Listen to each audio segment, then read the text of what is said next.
How do you build a healthy relationship with your family when you grew up in a dysfunctional one?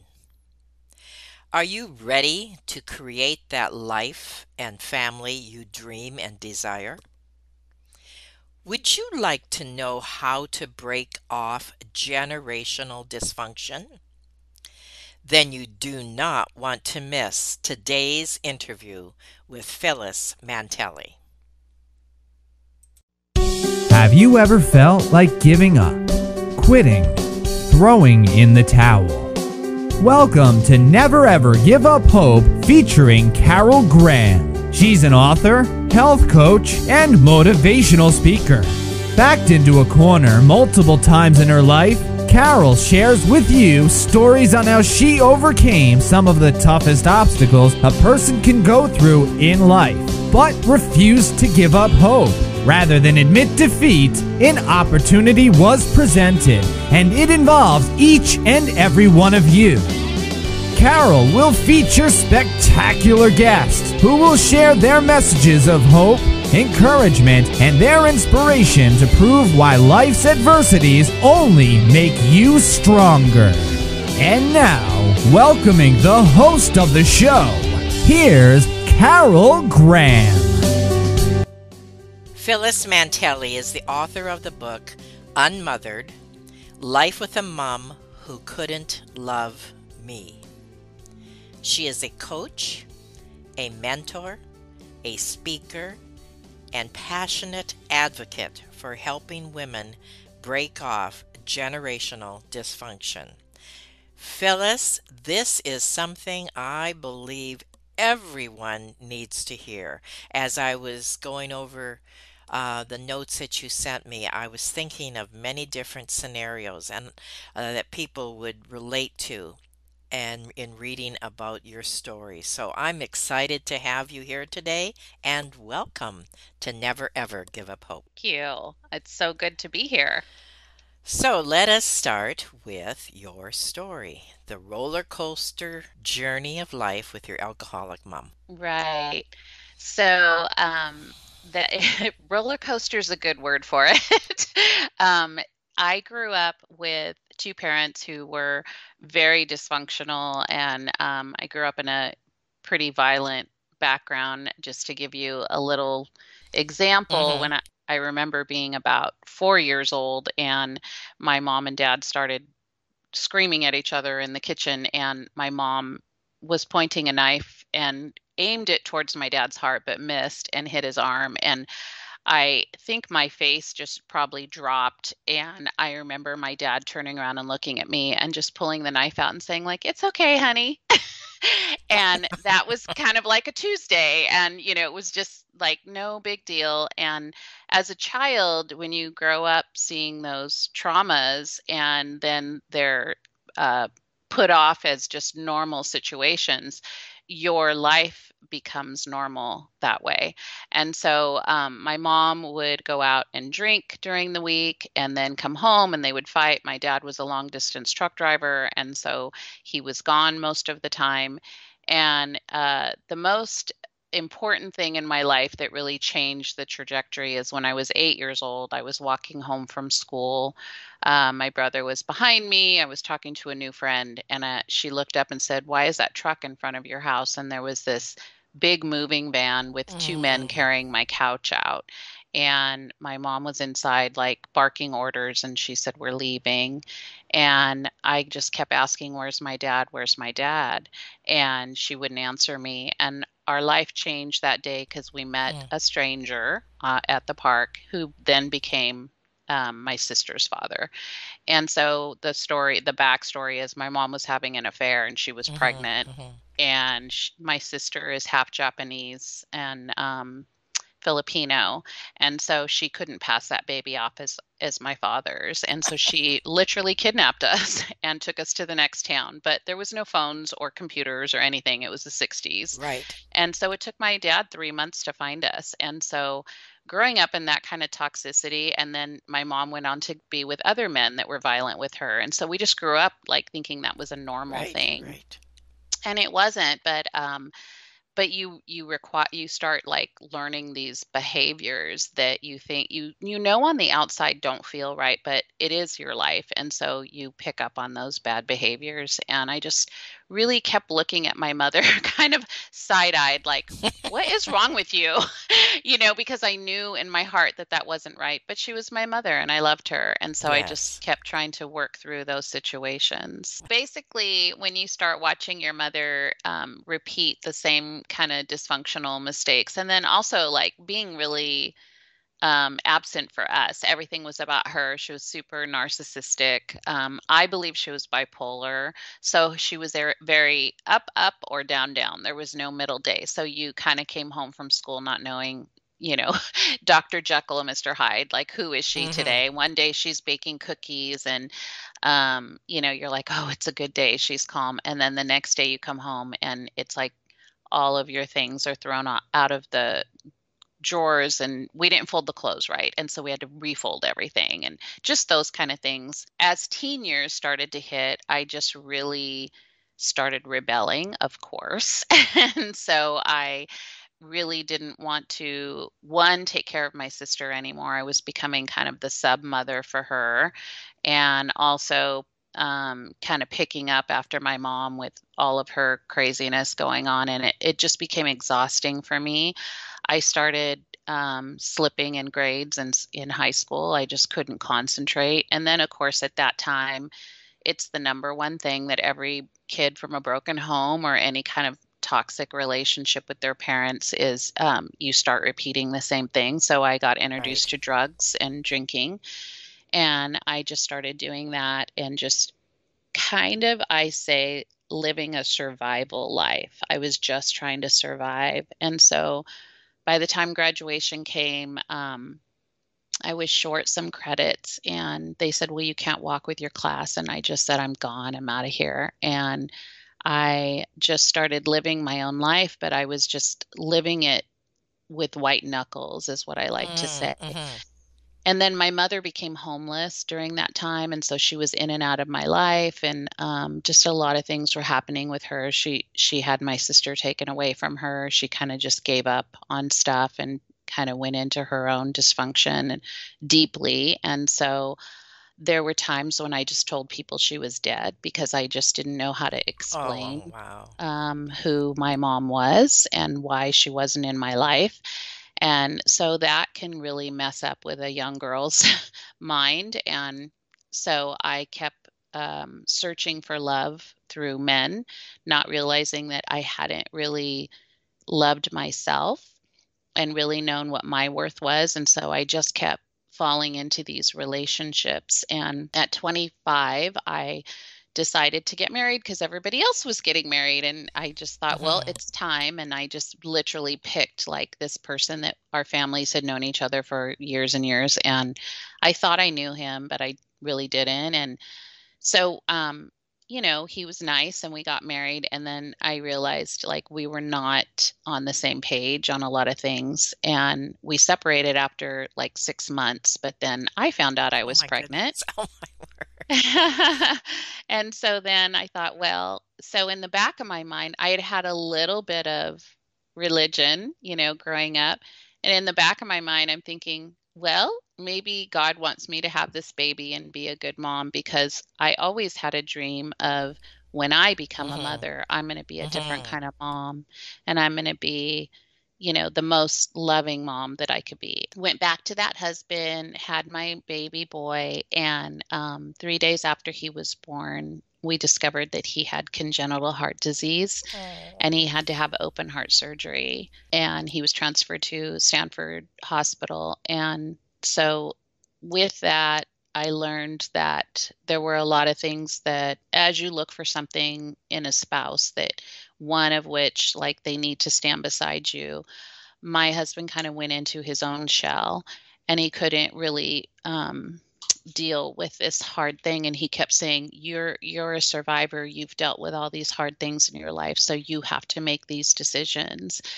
And as my son got sicker, they came to me one day and said, we have to make the decision to take him off life support. And so I had to make that decision to do that. And at that point, I just thought, like, wow, the Mm, world just really hates me right now right, of because this is course. probably like at that point I was 26 years old and I thought this is not supposed to happen to this young girl. I gave, birth. He was perfect. Like there was nothing wrong. And then the whole world just collapsed in front of me. And so I really had to do some deep searching at that point. And so I asked the hospital, I said, is there a pastor on staff? Because I just feel like I have to talk to a priest or a pastor or someone. Hmm. And they said, oh yeah, we have a priest on hand. And so I said, I just need to talk to somebody that has more wisdom because this is a huge decision in my Hmm. life and I just can't make it on my own. And so I talked to this priest and he gave me just a really beautiful scenario of like how babies are innocent, first of all. And he said, if this baby's soul is probably already with God in heaven. And he said, but here's the thing, like if you start taking him off the life support and he survives anyway, that's just God's will. And the way he described it made Hmm. such good sense to me because I wasn't a religious person. And so I was like, huh, that makes sense to me. And so I said, well, I'm going to take that chance because the doctors had told me medically that even if he lived without life support, or if we decided not to take him off life support, he probably would only survive for the year, if that. And he would just be in a Oh. hospital where we would visit him with the tubes hooked up and all of that. And so I just decided, like there was no brain activity and he wasn't going to get better at that point. And so that's what we did. And I just remember holding him in my arms and saying goodbye to him and just thinking, I have to do something different with my life because the way I'm doing my life, I felt like I was going to be the same way that my mom had lived her life. It was just like white knuckling through life. I probably would start drinking a lot. I probably would have affairs. I probably would just do all these things because on the inside, was very miserable. And it was time for me to find out who Phyllis was without all the extra people around me. Hmm. And so I went on this journey and I stayed in the marriage for a few months after that. And then something just, it was pretty crazy. And, it's something that if you don't believe in a God, it's kind of a weird thing. But like I was sitting at a kitchen table one day and I just kept saying, what am I going to do? What am I going to do? And I audibly heard a voice saying, start over.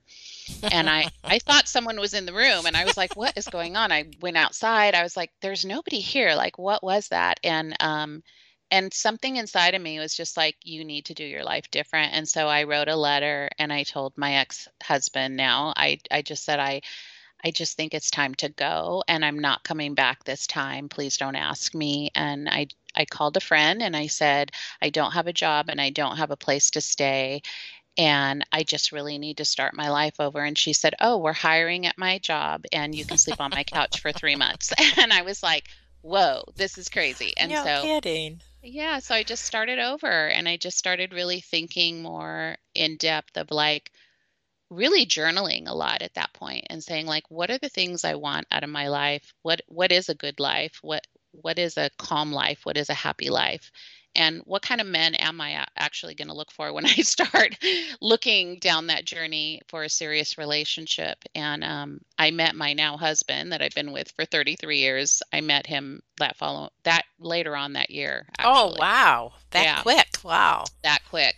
But I actually tried to push him away. I told him I'm really crazy and, and I have all these issues. He's 8 years younger than me. And so he was still in college, but he was working at this job, at the job I got. He was Oh working my there during the goodness. summer. And he said, no, I really like you. I'm just going to wait for you until you heal, like until you feel better. And I'm like, are you sure?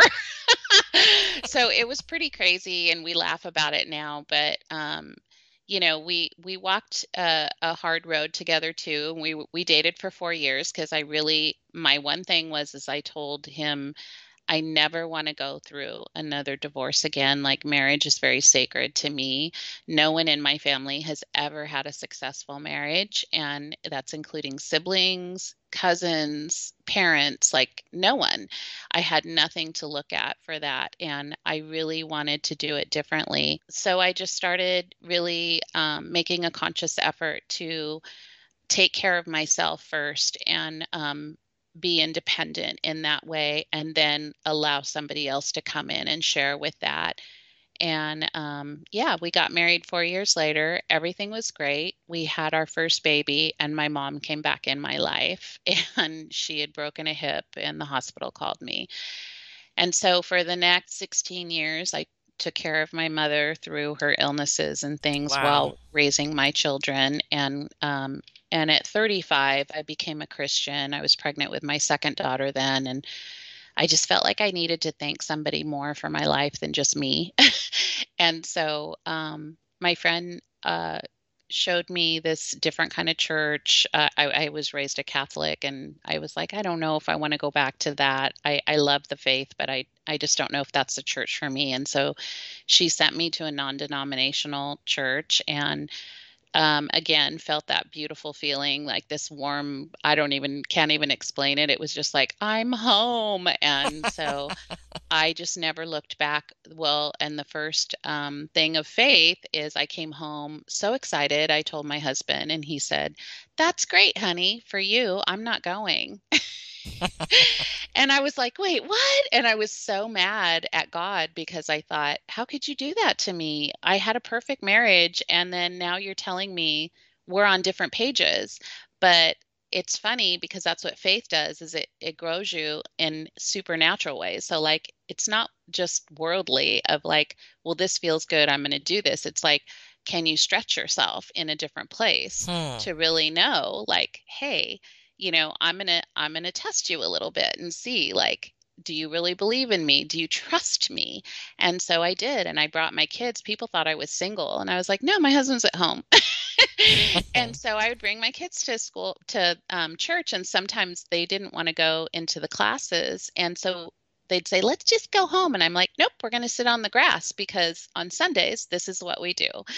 And so during that time, he taught me grace and patience with my mom, because there was some, like, she was pretty hard to love.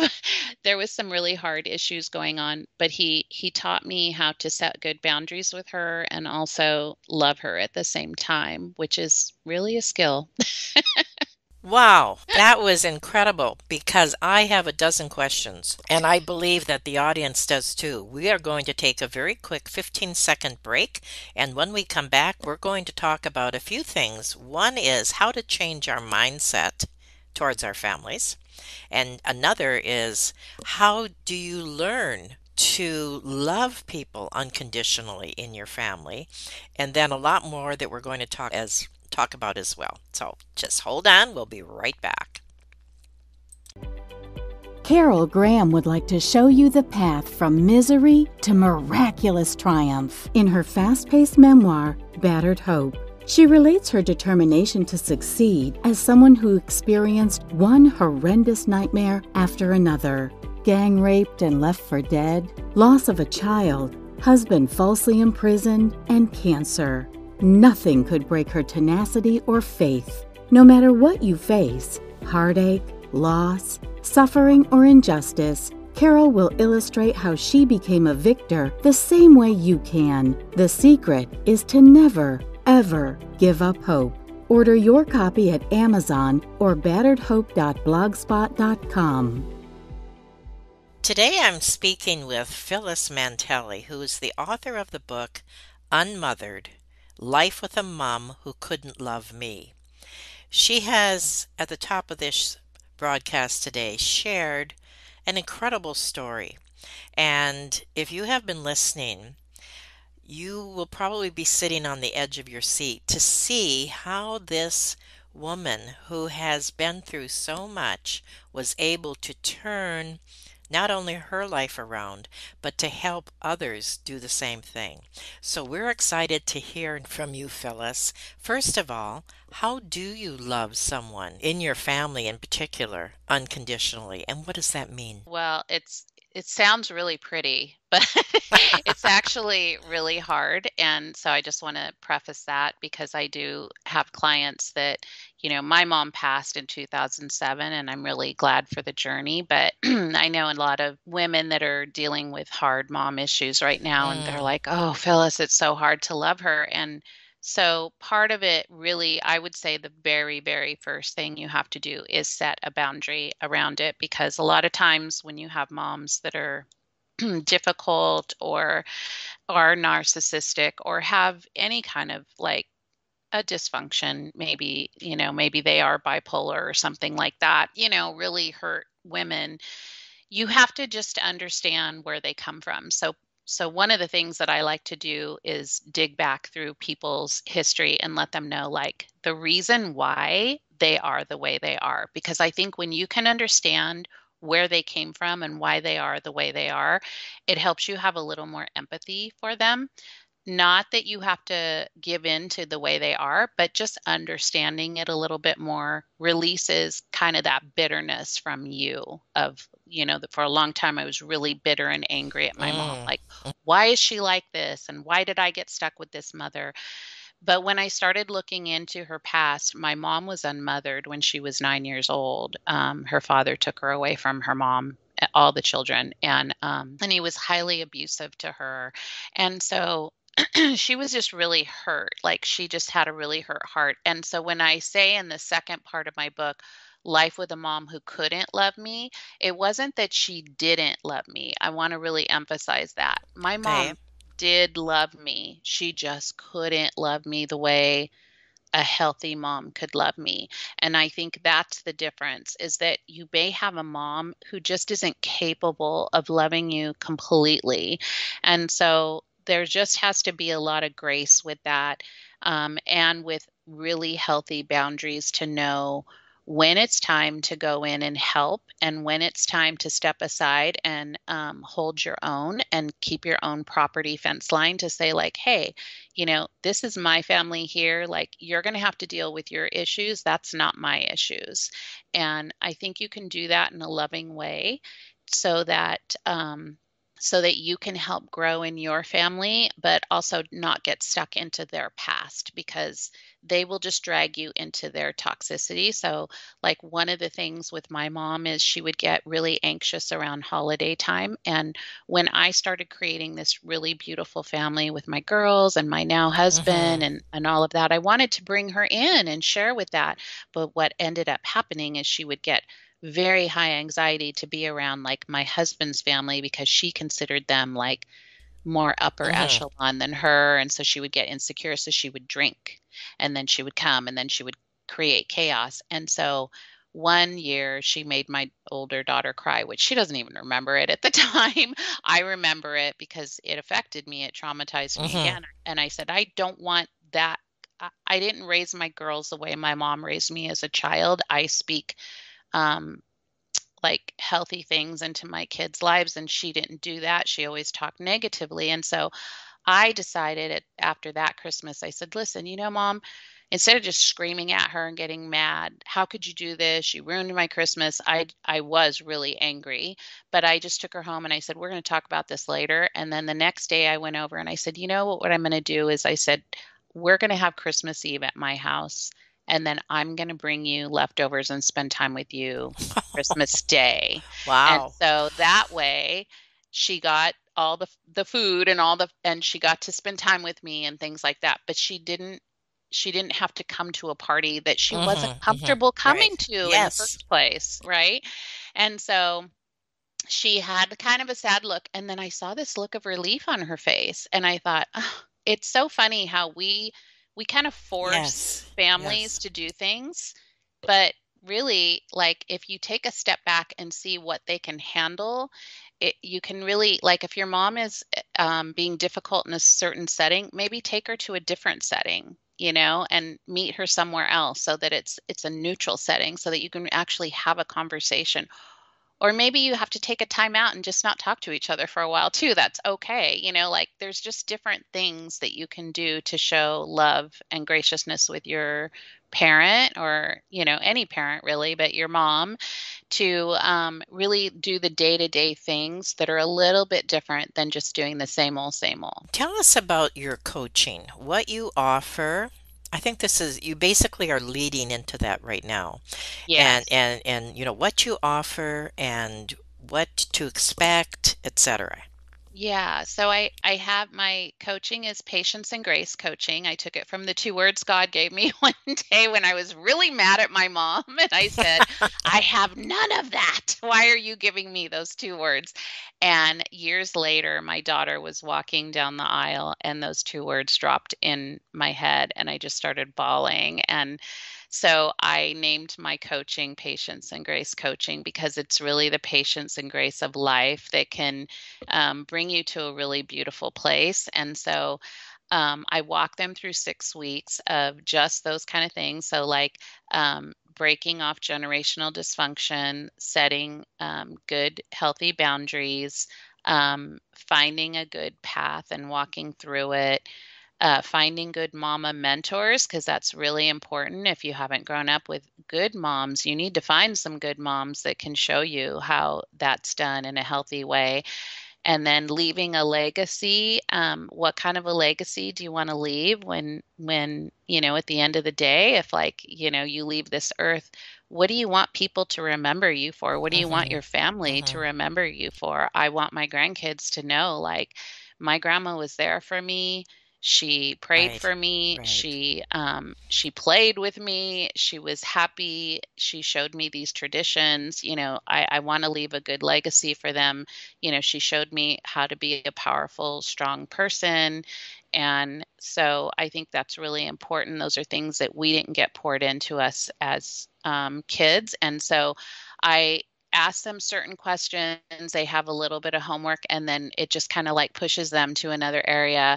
They have to be ready to move on to the next place. If you're still really struggling, you may need counseling or something like that. But if you're in a place where you're just like, okay, I'm ready to just get in a healthier place, then coaching is a really good thing for you to be able to have a coach like ask you really good, poignant questions where you can move to the next level in your thought process so that you're not repeating the same bad habits. And what type of coaching would you say that it is? Strictly, like, is it family relationship?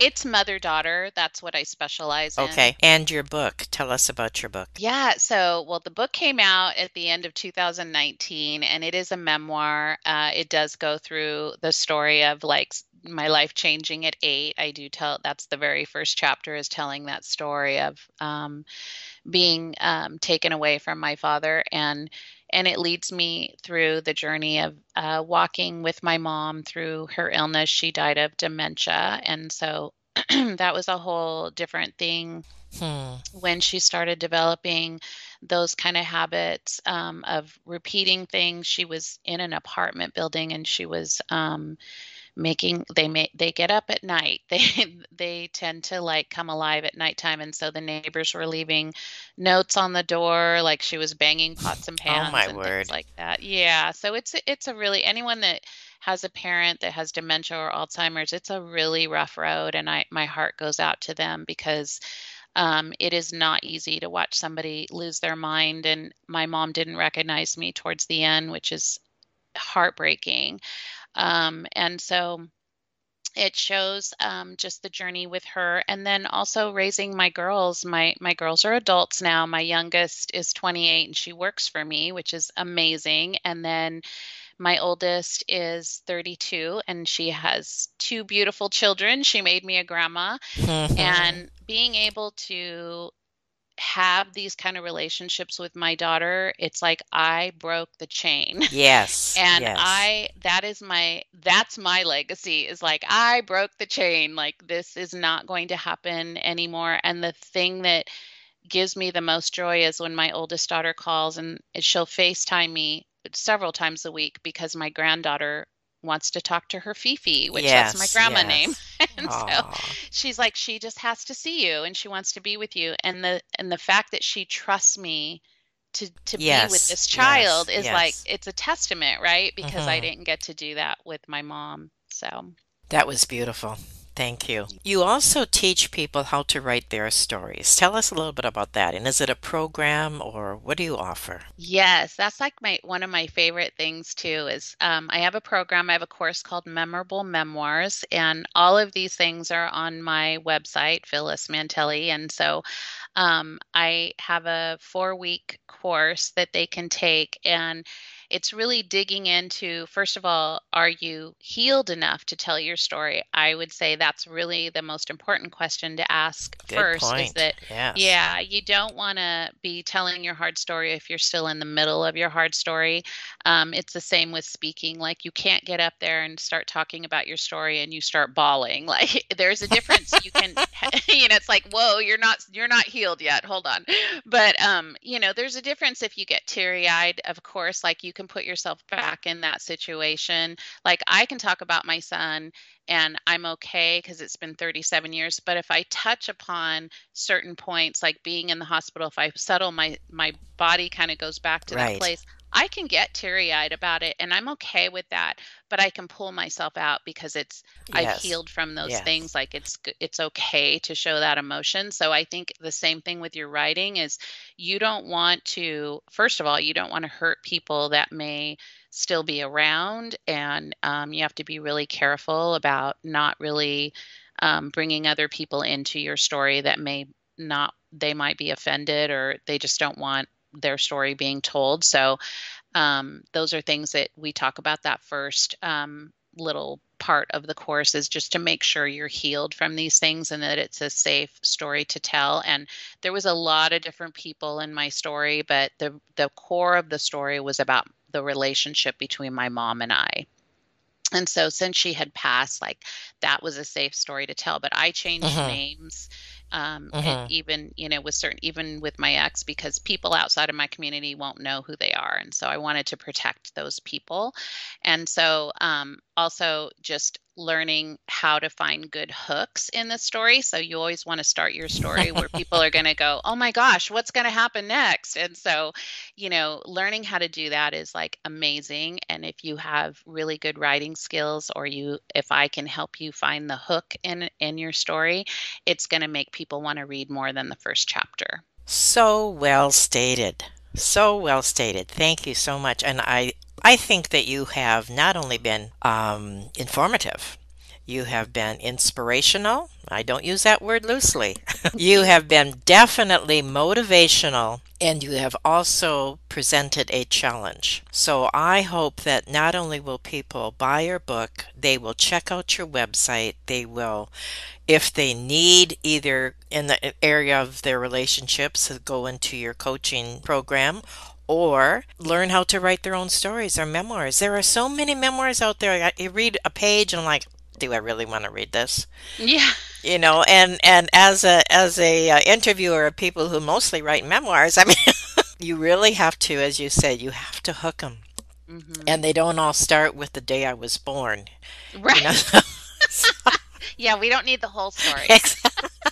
Anyway, so I think you got it, and hopefully this will intrigue people to check it out because you have been an awesome guest, and I thank you for everything that you shared, not just your story, but all these other things as well. And we look forward to hearing more from you. Do you have another book in the works, perhaps? I do. So I'm actually writing the companion to Unmothered, and it is based on the 6 life lessons of my coaching. And so it will be a book in book form, so people will be able to read and study and journal and all that good stuff. And I'm releasing a new podcast called the Unmothered podcast. Oh, awesome. Yes, October 3rd. So I have a trailer up right now on Apple and Spotify. Okay, okay. Hmm. And when is your book coming out?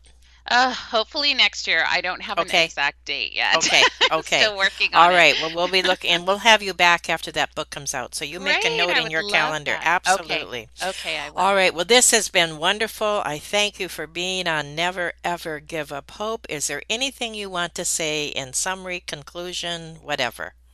Uh, well, just what you said is never ever give up hope. If you have grown up with a mom that has been difficult or dysfunctional, please know that your life has purpose and there is so much more for you out there. Oh, thank you. Thank you for those words of encouragement as well. And I appreciate you being on. Never, Thank you. ever give up hope. Thank you for listening to Never Ever Give Up Hope, featuring Carol Graham. Did you know that most people succeed because they are determined to? Quitting was never an option. Carol loves your comments and will respond to each one. So please subscribe and review this podcast. A rating of 5 stars would be outstanding and appreciated. Remember, if you are still here, there is always hope.